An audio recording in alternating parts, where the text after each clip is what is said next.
Shadows of the manor. Nestled amidst the towering trees, the old mansion stood as a silent sentinel, its windows dark and foreboding, its walls cloaked in ivy and decay. To the outside world, it was merely an abandoned relic of a forgotten era, but to those who dared to venture within its walls, it was a place of unspeakable horrors. Jack, a weary traveler seeking shelter from the storm, stumbled upon the mansion one fateful night. Drawn by a strange compulsion he could not explain, he pushed open the creaking gates and crossed the threshold into darkness. Inside, the air was thick with the scent of dust and decay, and the only sound was the echo of his footsteps on the ancient floorboards. As he made his way through the labyrinthine corridors, shadows danced along the walls, whispering secrets of the mansion's dark past. Jack's heart raced as he ventured deeper into the mansion, his footsteps echoing in the silence. The darkness seemed to press in on him from all sides, suffocating and oppressive, as if the very walls themselves were alive with malevolent intent.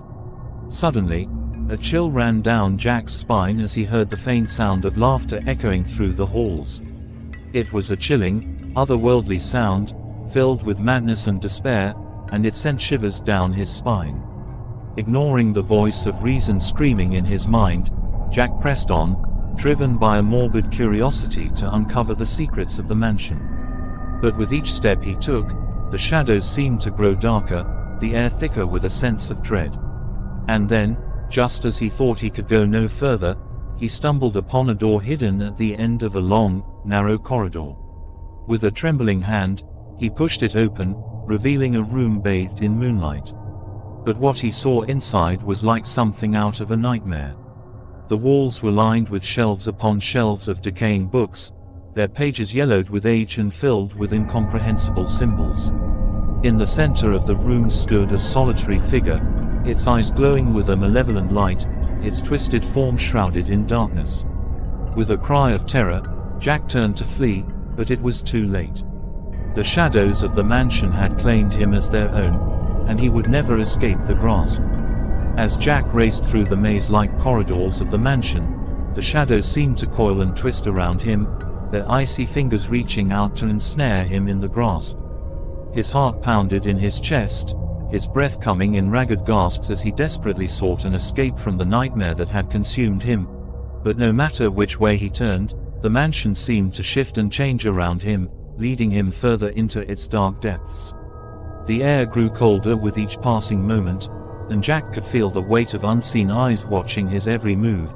With a sinking feeling in the pit of his stomach, Jack realized that he was not alone in the mansion, that something sinister lurked in the shadows, waiting to claim him as its own. But try as he might, he could not shake the feeling that he was being guided towards a fate worse than death.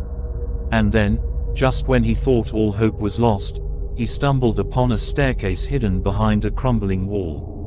With a desperate sense of urgency, he raced up the stairs, his footsteps echoing in the silence as he climbed higher and higher into the darkness. At last, he reached the top of the staircase and found himself standing before a heavy wooden door.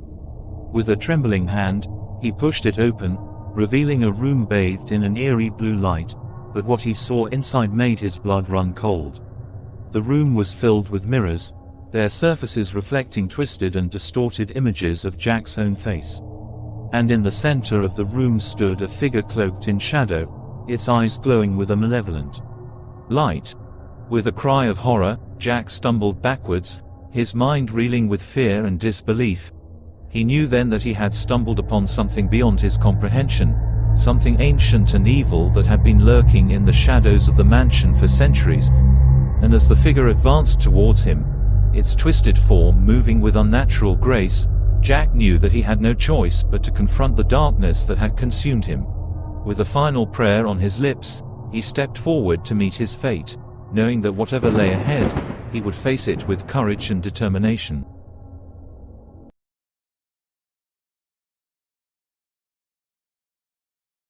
But little did he know that within the depths of these woods, a darkness lurked, a darkness that would soon envelop him in a nightmare from which he might never awaken. Thomas had come to the forest seeking peace and solitude, but from the moment he arrived, he felt a sense of unease creeping over him.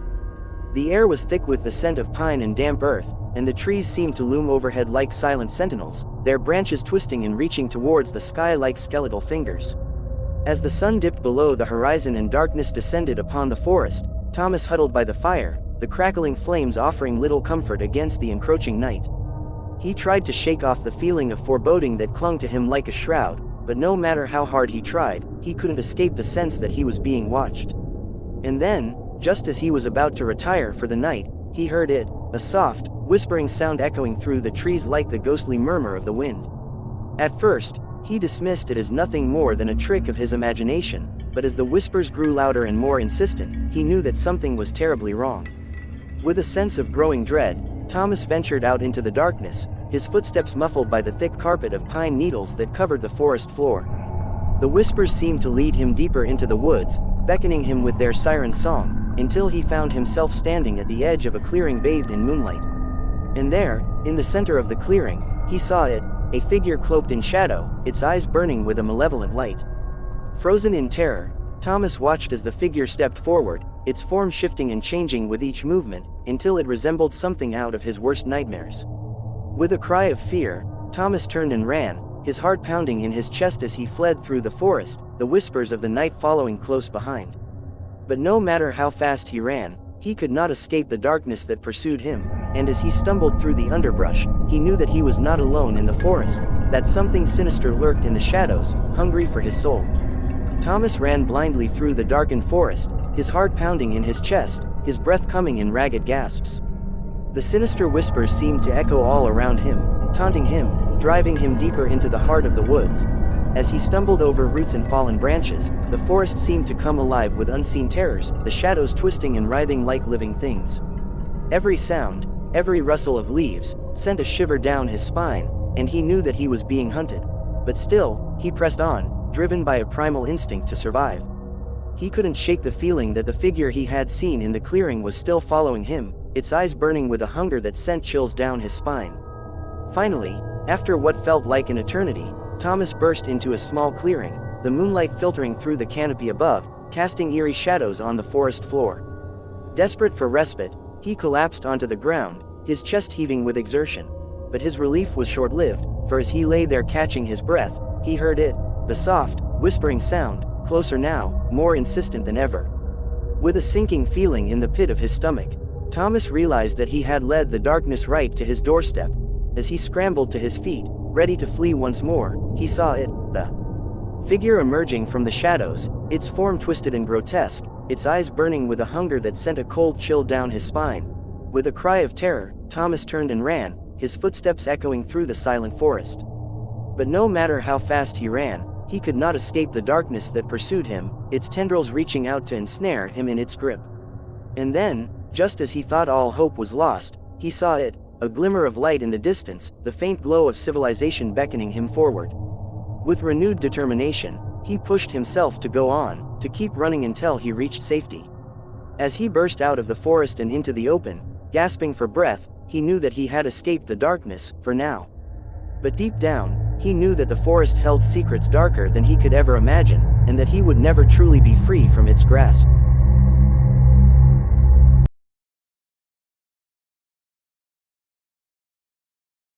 The Haunting of Desolation Station.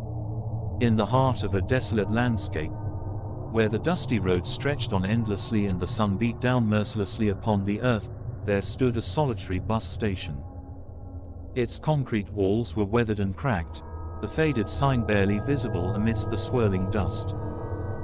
This was the lonely bus station, a place where time seemed to stand still and where the only visitors were those who had nowhere else to go. Jack found himself there one scorching afternoon, his journey uncertain, his past a blur of faded memories. With no money left for a proper ticket, he had hitched a ride with a kind stranger who dropped him off at the lonely bus station before vanishing into the distance. Alone and weary, Jack sought refuge from the relentless sun within the station's crumbling walls. But as he stepped inside, a chill gripped his spine, and the air felt heavy with the weight of unseen eyes watching him. The interior was dimly lit, the flickering fluorescent lights casting long shadows that danced along the walls. The air was thick with the smell of decay and abandonment, and Jack couldn't shake the feeling that he was not alone. As the hours passed, Jack found himself lost in thought, his mind drifting to places he had long forgotten. But the silence of the station was suffocating, and every creak of the floorboards echoed like a scream in the night. He thought of his childhood home, a distant memory now tinged with sadness and longing. He thought of the people he had left behind, their faces blurred and indistinct in his mind's eye.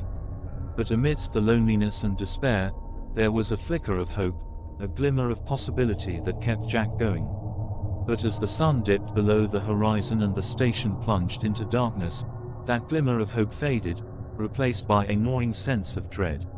Shadows seemed to move in the corners of Jack's vision, and strange whispers echoed through the empty corridors. He tried to shake off the feeling, to convince himself that it was just his imagination running wild. But then he heard it, a soft, plaintive wail that sent shivers down his spine. It sounded like the cry of a lost soul, echoing through the empty station like a ghostly lament. With a pounding heart, Jack ventured further into the darkness, his footsteps echoing in the silence. But the deeper he went, the more oppressive the atmosphere became, until he could barely breathe for the weight of it.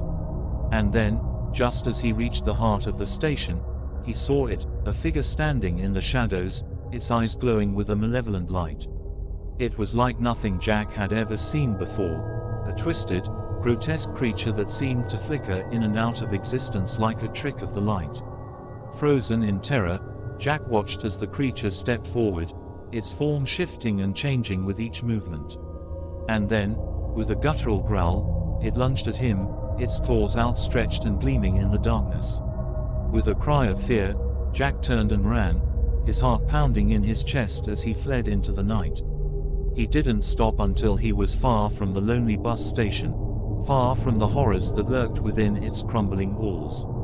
But even as he put distance between himself and the cursed place, he knew that he would never forget the terror he had witnessed there.